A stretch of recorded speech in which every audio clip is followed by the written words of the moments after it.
Hi guys, welcome back to the Fermented World channel. Today I'm checking on the Mega Metheglin. It has been going for, what is it today, the 21st, so this is day 11. So we're going to take a hydrometer reading, we're going to have a taste, then we're going to decide what we're going to do after. Now, the fermentation slowed down quite a lot. The figs have lost their colour, which normally does happen with the fermentation. It seems to strip it out, the colour there. So I've got a clean demijohn over there ready for this to be racked off if needs be. But we're going to see where it's at in the fermentation first and give it a little taste. I've got to try and get past all of that stuff there because we don't want that.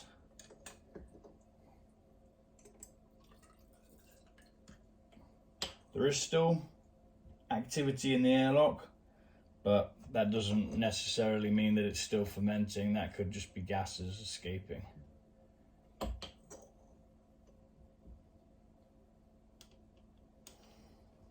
Smells nice.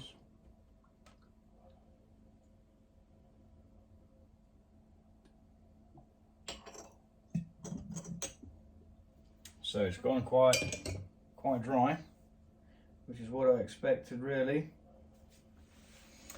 Yeah. But we're going to taste it anyway. So it's nearly at the 0.1, so it's probably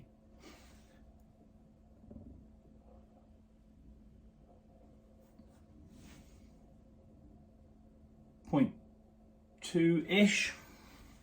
Let's get a glass, let that settle for a second or two, see what it does. It might go back up a bit.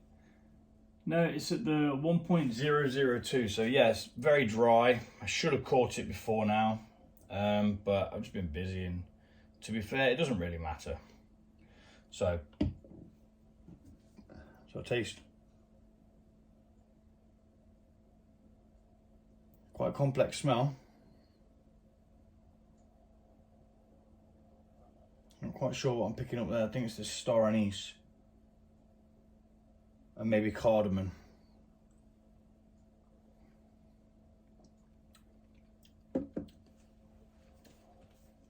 It's nice. And although it's actually dry, in the grand scheme of things with the scale there, it does have a bit of sweetness.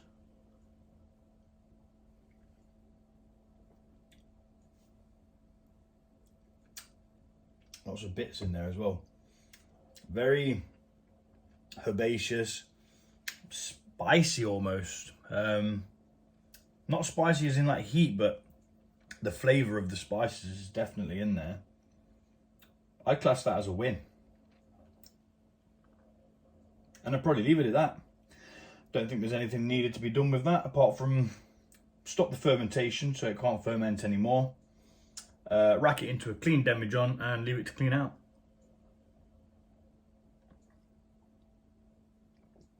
Right, so I'm going to get everything ready to get this racked off, and yeah, we're going to do it. It tastes good.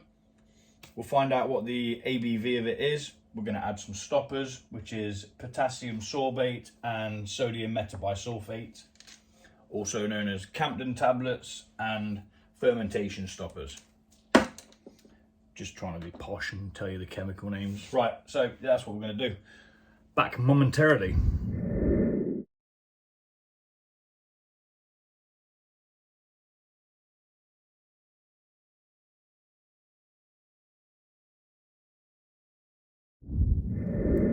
Okay, good result. It tastes bloody gorgeous.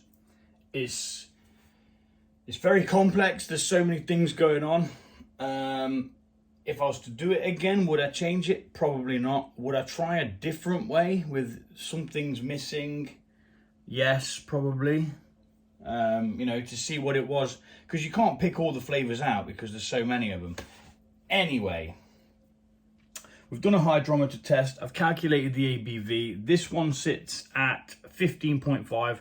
It's a little more than I wanted from it. I wanted about a 13 with a bit more sugar, but it tastes good. So I'm well happy with that. So today we are going to be adding fermentation stoppers, potassium sorbate and sodium metabisulphate. Yep, that's right. Just had to double check. So per instructions, 1 gallon batch is half a teaspoon, which is one of these. In it goes, and we mix that in. Now this is still very cloudy, and we're mixing gently because we do not want to add oxygen to this at any point. Although the alcohol's quite strong, it can probably stop the bacteria that turns alcohol to vinegar, but we don't want to risk that, because then we've just lost all of our time, ingredients, and I've just made a video for nothing. So we've got that in there now, and the slight stirring, what it also does is it removes carbon. So when you come to bottle it, it'll be just flat. It won't be fizzy, nice and still. So I've bought myself a pestle and mortar, because these Campden tablets do my boxing. The amount of times that I've crushed one down and it pings off in another direction, so I never actually get all of the Campden tablet in there. So yeah, which I believe is a preservative, and it helps sterilize, prevents oxidation and bacteria contamination due to bottling and siphoning. So I've seen people, when doing beer, adding this before to the water. So I may try that on the next brew. I may add it to the water beforehand to sterilize the water, to make the must sterile. But anyway, I've never used a pestle and mortar before, so it's kind of a work in progress. But if anything, it's what's going to get this down to the super fine powder that I need it to be. And that's the Indian tree of life, which, if you look at it, it looks a lot like the Viking tree of life, which I did know how to pronounce right up until this second. Yisidri or something like that. Right, well, I think that's as fine as it's going to blooming get. So in that goes. Into there. Although now it doesn't want to come out of the bloody pestle. Or is this part of the mortar? I do not know. Right. And then we're going to mix this in gently but thoroughly.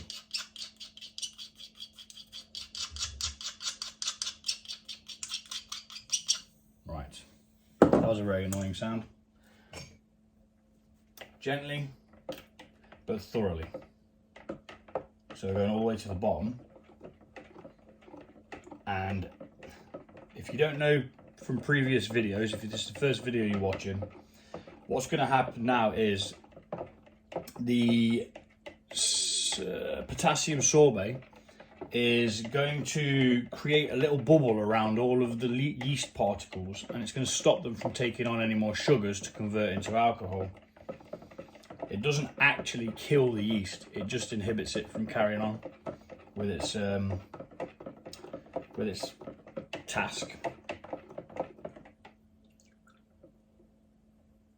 And we're not getting any bubbles coming up really, so that's a good sign that it's already like decarbonized itself.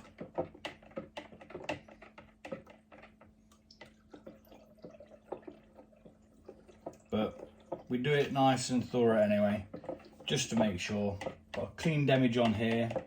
I know that sat in all the gunk at the bottom there, but that's fine because it's only just come from this anyway. There's no need to clean it again. You could clean it again, but what's the difference between in there and in here? None. Right. I think we're on to a winner. Now this is going to stop its fermentation within, say, about 24 to 48 hours. It would have completely finished working. Then what we do is we let it settle out, so until it's clear. Then we rack again out of the demijohn into the vessel, the pitcher, and then we proceed to bottle once it's clear. But we make sure that the specific gravity reading is exactly the same, or as near as, damn it, as what it is now. So if we check it and it's gone down to 0.990, which is the complete amount of dryness that it can go to, then we know that it still was fermenting. So we're going to have to wait again a little bit longer, then check it again to get the same reading. If you get two consistent readings, say roughly 5 to 7 days apart, you know it's finished fermenting. It's not going to start again. The stoppers have worked. Right, so we're going to rack this into the clean demijohn now. We've got about 4 litres, just shy of 4 litres, which is nice. It's normally what I aim for.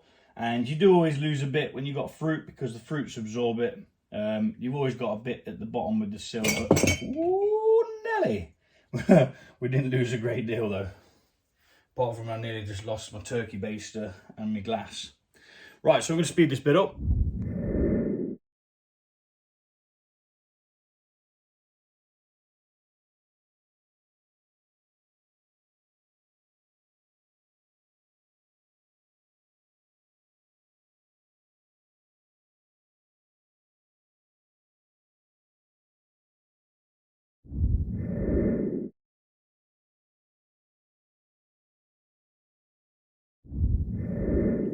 Okay, so that's that for today.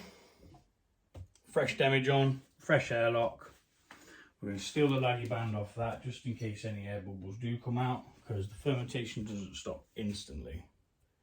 And these are really, really old airlocks, so they tend to float up. So we're going to leave that now. Possibly about a week, or just until it's clear really. As soon as it's clear, we'll take another hydrometer reading and we'll go from there. If it's exactly the same as the hydrometer reading we've just taken, or as near as, damn it, if there's a couple of points either way, I'm not fussed, then yeah, we'll proceed to bottle. Woohoo! Once I start to see it clearing here, I do move it somewhere a bit cooler. It just helps aid with the process of the yeast settling out. This was just a random thing that I had an idea. I did an experiment with in the jars where I steeped it overnight, tasted each one, then left them all for about a week in the jars, then added them all together, and it tasted pretty decent. But then I put the addition of figs in.